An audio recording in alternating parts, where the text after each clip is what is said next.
Hello friends, welcome to my Nataraj classes.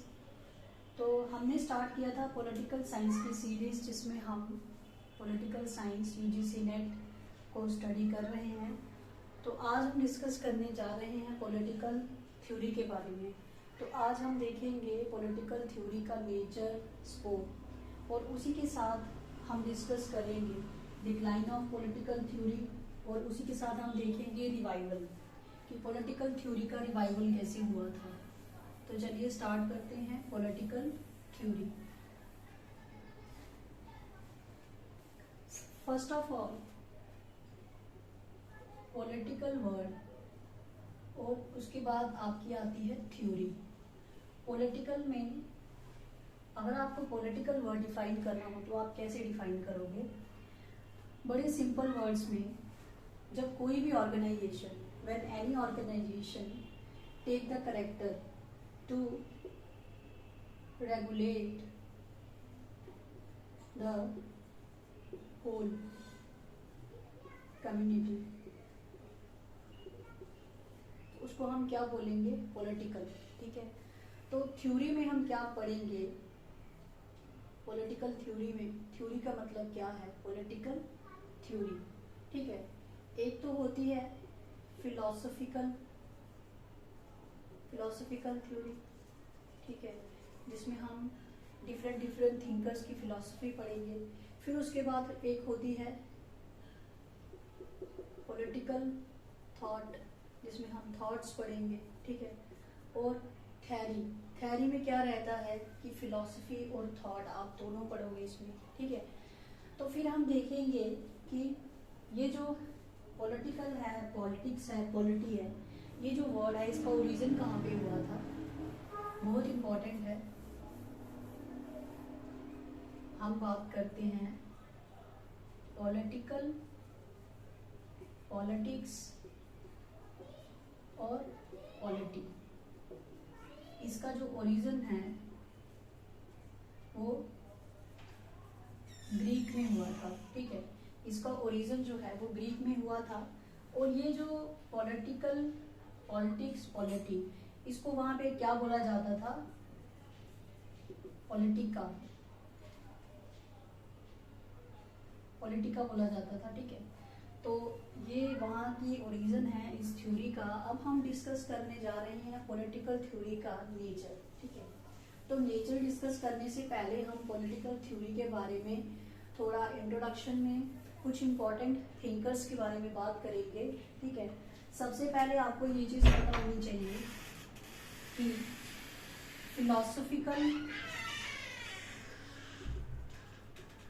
Father of political science, philosophical father political science के कौन है? प्लेटो। इनको philosophical father माना जाता है। और प्लेटो जो थे वो किसके स्टूडेंट थे? सोक्रेट के। ठीक है, और ये इनके टीचर थे और ये इसके स्टूडेंट थे। ठीक है, फिर हम देखेंगे कि फादर ऑफ पॉलिटिकल साइंस, यहाँ पे हम फिलॉसफी की बात नहीं कर रहे हैं, पॉलिटिकल साइंस की बात कर रहे हैं। तो एरिस्टोटल को माना जाता है। ठीक है, क्यों? क्योंकि एरिस्टोटल क्या मानते हैं कि पॉलिटिकल साइंस क्या है? मास्टर ऑफ साइंस है। ठीक है, क्योंकि पॉलिटिकल साइंस में ही हम स्टेट क्राफ्ट सीखते हैं। ठीक है, हम स्टेट के बारे में, जो भी पॉलिटिक्स में जाना चाहता है, एरिस्टोटल के अकॉर्डिंग पॉलिटिकल साइंस एक बहुत अर्लियर डिसिप्लिन है। और ये जो पॉलिटिकल साइंस का डिसिप्लिन था, इसका जो ओरिजिन है मैंने आपको बताया ग्रीक में हुआ था। ठीक है, और ये बहुत ही पुराना डिसिप्लिन माना जाता है। ठीक है, अब हम इस वीडियो में, नेक्स्ट वीडियो में इसका हम डिक्लाइन भी पढ़ेंगे, डिक्लाइन कैसे हुआ, और रिवाइवल भी पढ़ेंगे। बट मोस्ट इम्पॉर्टेंट जो बात है कि आप पॉलिटिकल थ्योरी पढ़ रहे हो, मैंने आपको पॉलिटिकल ऑर्गेनाइजेशन में बताया। ठीक है, तो अब हम समझेंगे कि इसका नेचर, पॉलिटिकल थ्योरी के अगर हम नेचर की बात करें तो इसका नेचर कैसा है। ठीक है, नेचर के बाद हम इसका स्कोप देखेंगे। अब आप कोई भी चीज पढ़ते हो उसका कोई स्कोप तो होता ही है ना, इसीलिए आप स्टडी करते हो। ठीक है। तो हम नेचर देखेंगे कि इसका नेचर कैसा है पॉलिटिकल थ्योरी का, ठीक है। तो पॉलिटिकल थ्योरी के नेचर को देखने के लिए आपको दो चीजों पे रिलाई करना पड़ेगा। सबसे पहले यहाँ पे आप ऑब्जर्वेशन करोगे जो आप अदर साइंसेस में करते हो, ठीक है। जबकि पॉलिटिकल साइंस जो है वो प्योर साइंसेस में नहीं आता, बट ये जो ऑब्जर्वेशन है ये प्योर साइंसेस में भी होती है और पॉलिटिकल साइंस में भी होती है, ठीक है। अब नेचर कैसा है इसका ऑब्जर्वेशन। अब आप सोच रहे हो कि पॉलिटिकल थ्योरी में कैसा ऑब्जर्वेशन, हम क्या चीजें ऑब्जर्व कर रहे हैं, ठीक है। तो ऑब्जर्वेशन के साथ इसका जो नेक्स्ट है नेचर वो रहेगा जनरलाइजेशन, जनरलाइजेशन, ठीक है। तो ऑब्जर्वेशन और जनरलाइजेशन का क्या मतलब है, इसका नेचर के साथ क्या वो है। तो मोस्ट इम्पॉर्टेंट अगर आप नेचर की बात करो तो पॉलिटिकल साइंस में इसका जो नेचर है वो जनरलाइजेशन है। हम सेंस एक्सपीरियंस के थ्रू, ठीक है, चीज़ों को समझते हैं, ठीक है।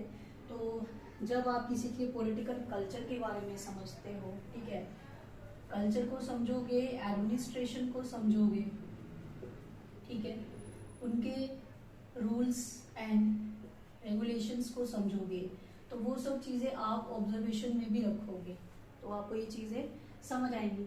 फिर आप क्या करोगे, इसके नेचर में जनरलाइजेशन करोगे, ठीक है। किसी चीज़ की आप जनरलाइजेशन कर रहे हो तो जनरलाइजेशन में आप ऑब्जर्वेशन करोगे और रेगुलरली करोगे, रेगुलरिटीज के साथ, ठीक है। वहां पे क्या होगा, ऑब्जर्वेशन होगी।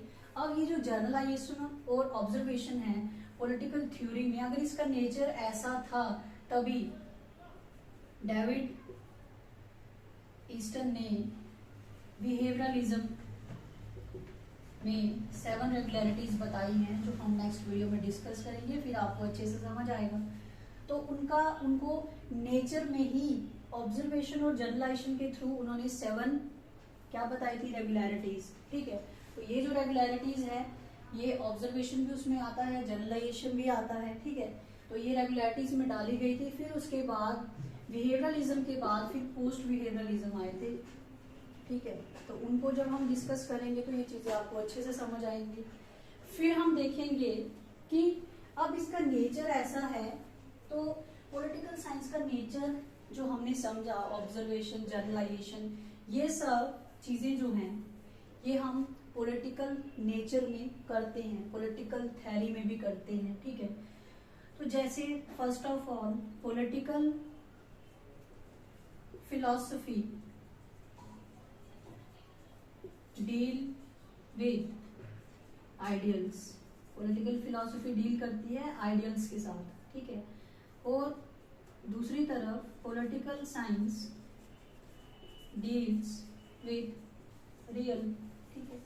जो रियल हैपनिंग हो रही है पॉलिटिकल साइंस आपको वो बताएगी, राजनीति आपको वो सिखाएगी, बट पॉलिटिकल फिलॉसफी आपको आइडियाज देगी। आप कितने भी आइडियाज ले लीजिए, पॉलिटिकल थ्योरी पढ़िए, ट्रेडिशन पढ़िए, वहां से आपको कितने आइडियाज मिलेंगे। आपको मिक्स्ड इकोनॉमी का मिलेगा, आपको फैबियनिज्म मिलेगा, लिबरलिज्म मिलेगा, न्यू क्लासिकल, बहुत सारे वहां पे आपको आइडियल्स चीजें मिलेंगी जहां से आप सीख सकते हो, ठीक है। तो ये है नेचर जिसमें हमने ये चीजें डिस्कस करी हैं, ये नेचर है पॉलिटिकल थ्योरी का, ठीक है। तो उसके बाद हम देखेंगे स्कोप। अब इसका स्कोप क्या है पॉलिटिकल थ्योरी का,